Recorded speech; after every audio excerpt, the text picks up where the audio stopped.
Xin chào mọi người, chào mừng mọi người đã quay trở lại với kênh của Đức. Hôm nay thì mình sẽ dẫn mọi người đi cùng một hành trình mới.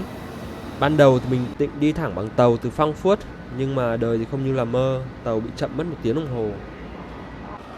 Vậy mới nói là người Đức thì luôn đúng giờ, nhưng mà tàu ở Đức thì lại ngược lại hoàn toàn nhá. Cứ tưởng như vậy là đã xong rồi, nhưng mà kiếp nạn vẫn chưa hết. Khi tàu tới Darmstadt thì bất ngờ thông báo là tất cả hành khách phải xuống và đổi sang một chuyến tàu khác phía sau, sẽ đến cách đấy khoảng 5-10 phút từ đấy. Thế là hành trình lại tự dưng lại được thêm một chút gia vị bất ngờ, lại drama. Vậy là sau khi mất tổng cộng hơn 1 tiếng đồng hồ trắc trở thì cuối cùng mình cũng đã đặt chân được tới điểm đến của ngày hôm nay. Đây là Weinheim. Và thành phố này thì chỉ cách Frankfurt khoảng 70 km về phía nam. Và nói chung là chỉ mất khoảng 3-40 phút di chuyển bằng tàu nếu như mọi chuyện suôn sẻ. Theo cảm nhận của mình thì nhà ga ở đây khá là nhỏ, nhưng mà cũng rất ấn tượng. Trên tường thì như mọi người thấy đấy, có rất nhiều hình vẽ graffiti, nhìn cũng hay ho. Và điều mà làm mình ấn tượng nhất chính là dưới hầm của nhà ga này không bị ám mùi nước tiểu giống như những hầm đi bộ của những nhà ga khác. Tada! Bây giờ thì chuyến đi khám phá Weinheim chính thức bắt đầu ngay sau khi mình bước ra khỏi nhà ga. Và từ ga thì mình rẽ phải đi ra bến xe bus để đi vào trung tâm thành phố. Do là thành phố này nó cũng nhỏ thôi, cho nên là cũng không có quá nhiều xe bus kiểu chạy qua chạy lại đâu. Cho nên là mọi người nếu mà muốn vào trung tâm thành phố bằng xe bus thì chắc là cũng phải đợi vài ba phút đấy. Trên đường đi thì cảm giác đầu tiên thật sự là khá dễ chịu.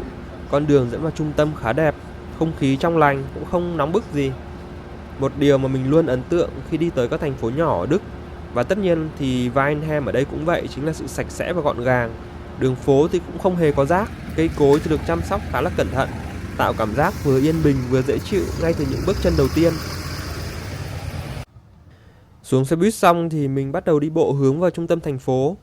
Con đường dẫn vào đây thì hai bên là những dãy nhà nhỏ xinh theo phong cách kiến trúc truyền thống của Đức. Mái ngói đỏ, tường trắng hoặc là nâu gỗ đan xen, trông cổ kính mà cũng khá là ấm cúng. Và khu trung tâm của Weinheim thì xoay quanh quảng trường chợ cổ, nơi mà tập trung rất là nhiều quán cà phê, nhà hàng và khá là nhiều cửa tiệm nhỏ. Ở đây thì người dân thường ngồi ngoài trời nhâm nhi cà phê, trò chuyện, tạo nên một khung cảnh vừa sôi động nhưng mà cũng rất là thư giãn, không hề vội vã như các thành phố lớn mà mình đã từng đi qua. Và đây chính là trái tim của Weinheim, quảng trường chợ cổ. Quảng trường này thì được bao quanh bởi những ngôi nhà nửa gỗ, cổ kính nhiều trăm năm tuổi. Mỗi căn lại có màu sắc và họa tiết khác nhau, khiến cả không gian như một bức tranh sống động. Và ở giữa quảng trường thì có một đài phun nước nhỏ, nơi mà người dân thường ngồi nghỉ ngơi hoặc là cho trẻ con vui chơi.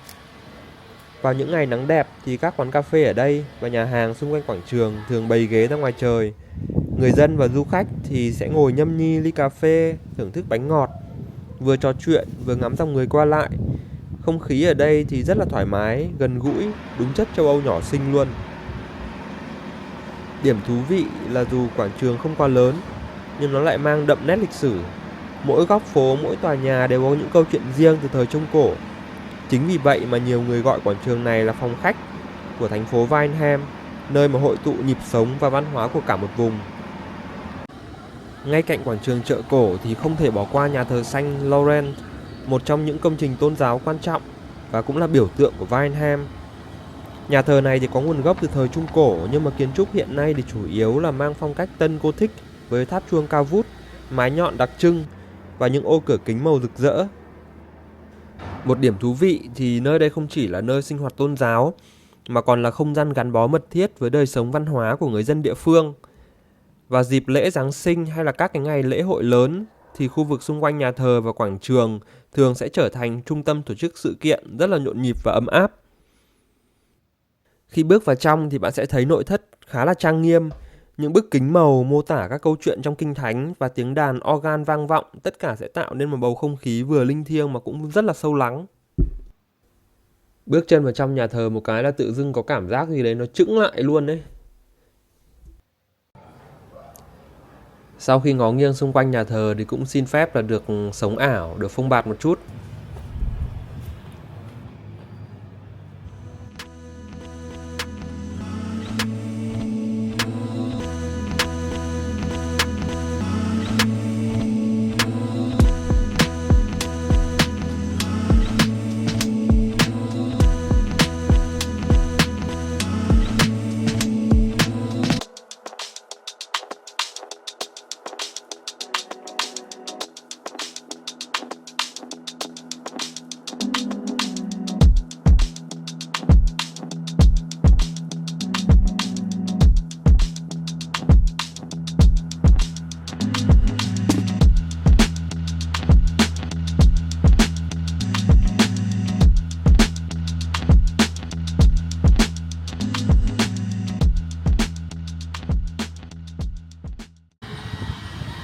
Và từ nhà thờ Saint Laurent thì mình tiếp tục đi bộ vào trong khu phố cổ.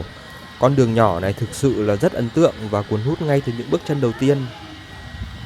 Hai bên đường là rất nhiều quán ăn và quán cà phê với không gian ấm cúng. Mùa hè thì mọi người được thoải mái ngồi phía bên ngoài. Bàn ghế bày ngoài trời chỉ để thu hút khách, vừa thưởng thức món ăn mà cũng vừa kiểu ngắm cảnh phố phường. Lúc đi qua thì mùi đồ ăn rồi mùi bánh ngọt, mùi cà phê thơm lừng. Nói chung là một cái gì đấy nó rất là khó tả. Một điều mà mình thấy khá là thú vị trên đường đi chính là cái đài phun nước này. Không phải chỉ là nơi trang trí mà còn là nơi người dân dừng lại nghỉ ngơi, trò chuyện. Mọi người cứ nhìn cái video này mà xem. Hai ông bà này đang đi xe đạp đôi cùng nhau, cái dừng lại, người thì đọc sách, người thì ngắm điện thoại. Còn gì chill bằng nữa. Xong lại đường hai mẹ con cũng kiểu chơi đùa với nước, nhìn có điện ảnh không? Nhìn có giống trên phim không? Vậy mới thấy là cho dù là thành phố nhỏ thôi, nhưng mà nếu mà mình biết cách tận hưởng thì mình cũng sẽ thấy được cái gì đấy rất là đẹp.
Và hành trình đi bộ vào phố cổ Vineham chính thức là bắt đầu. Phải thú thật với mọi người là cái cảm giác mà bước từ nhà thờ Saint Laurent đi xuống con đường lát đá dẫn vào khu trung tâm cổ kính, nó giống như mở cửa đi vào một thế giới khác vậy. Như ở Frankfurt thì cực kỳ là nhộn nhịp, đôi khi thì cũng nhộn nhạo.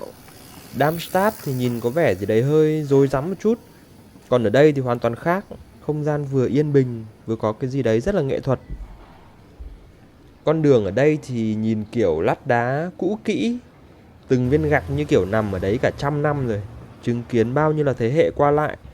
Nghe thì hơi sến, nhưng mà thật sự thì đi trên mấy con đường này mà mình cứ tưởng tượng ra cảnh ngày xưa người ta mặc áo choàng rồi đi ngựa qua lại, thấy cũng vui vui. Còn bây giờ thì thay bằng xe ngựa thì người ta đi bằng xe đạp, nhưng mà cũng may mắn là cái không khí cổ điển thì vẫn còn nguyên. Và càng đi vào sâu thì cái cảm giác wow nó lại càng tăng. Những ngôi nhà nửa gỗ san sát nhau, rồi tường trắng, khung gỗ thì nâu đậm, mái ngói đỏ, cửa sổ thì bé tí. Nhiều nhà thì còn trồng hoa treo đầy ngoài ban công. Thật sự thì nhìn vào mình cứ nghĩ đây là một kiểu phim trường thôi, chứ không phải là nơi người ta đang sống thật sự. Mà đặc biệt ở chỗ là chúng vẫn được người dân sử dụng bình thường. Có nhà thì thành tiệm bánh, có nhà thì thành cửa hàng quần áo, có nhà thì vẫn là nhà ở thôi. Tức là bạn có thể vừa cảm nhận lịch sử, vừa chứng kiến cuộc sống hiện đại, cả hai hòa quyện vào nhau một cách khá là tự nhiên. Và mình nói thật, đi bộ ở đây thì không hề cảm thấy mệt. Bình thường đi bộ 10-15 phút là bắt đầu thở tiếng chó rồi, nhưng mà ở phố cổ này thì nó lại khác. Mỗi bước chân như kiểu một phát hiện mới vậy. Một biển hiệu cổ xưa treo trên đầu, một ô cửa sổ khắc hoa văn cầu kỳ, hay là một góc quán nhỏ treo đèn nhìn khá là ấn tượng. Cứ thế thì mình kiểu vừa đi vừa quay trái quay phải, ngó lên cúi xuống. Trông chẳng có gì một cái radar di động đâu, nhưng mà vui lắm. Kiểu như trò chơi tìm kho báu vậy. Nói miên man là kiểu như vậy. Thỉnh thoảng thì mình còn bắt gặp vài nhóm khách du lịch khác. Có nhóm già đi kiểu chậm rãi, vừa đi vừa chỉ trỏ ôi cái này ngày xưa thế nọ, ngày kia xưa thế kia. Có nhóm trẻ hơn thì chụp ảnh lia lịa kiểu check in đấy, dạng dạng như mình đấy. Khác một cái là mình thì vừa quay video vừa tự nói luyên thuyên, Chắc ai đi ngang qua cũng nghĩ kiểu thằng này điên điên kiểu nói chuyện mình. Nhưng mà không sao, đấy là cái vui khi mà làm video du lịch mà, đúng không mọi người?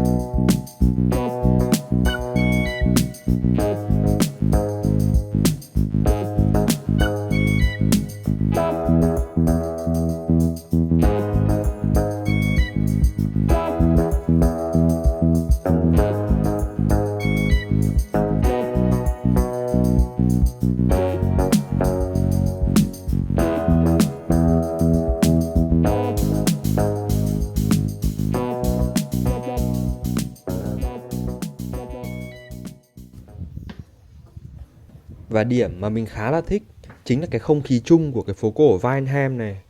Kiểu về trưa thì nó sẽ kiểu nhộn nhịp rồi nhưng mà cũng khá là yên bình. Nghe thì có vẻ mâu thuẫn nhưng mà nó đúng là như vậy. Nhộn nhịp là vì lúc nào cũng có người qua lại, rồi có tiếng cười, có hương đồ ăn bay khắp nơi.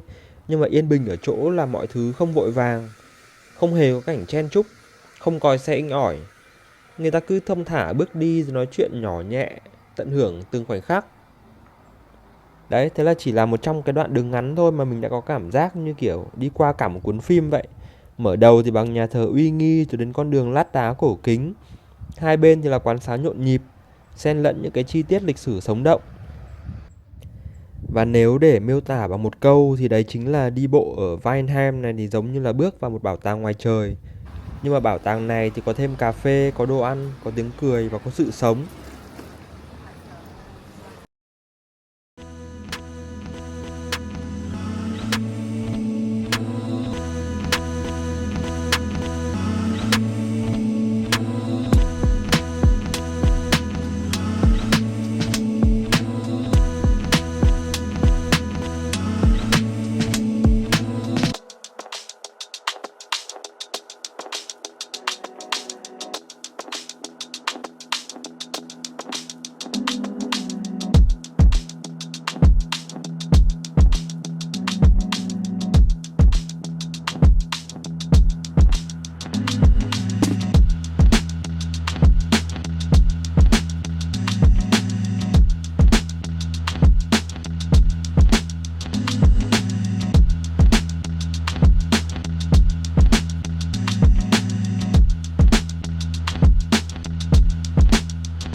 Vậy là hành trình dạo bước khám phá phố cổ Vineland đến đây là kết thúc rồi.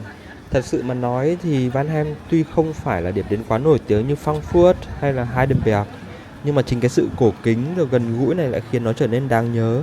Một nơi mà bạn có thể vừa chạm vào lịch sử, vừa tận hưởng cuộc sống rất là đời thường.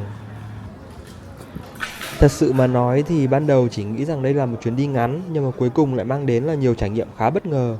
Từ hành trình tàu chậm, đổi chuyến cho đến khoảnh khắc mà được lang thang trên những con đường lát đá, ngắm nhà cổ, nhâm nhi cái không khí bình yên của một thành phố nhỏ ở Đức. Nói chung là cảm giác này rất rất đáng để thử mọi người. Cảm ơn mọi người đã theo dõi hành trình ngày hôm nay cùng mình. Nếu bạn thích video này, đừng quên nhấn like, subscribe để ủng hộ kênh của mình. Hẹn gặp lại mọi người trong những chuyến đi tiếp theo. Chắc chắn là sẽ còn nhiều điều thú vị đang chờ phía trước. Xin chào và hẹn gặp lại.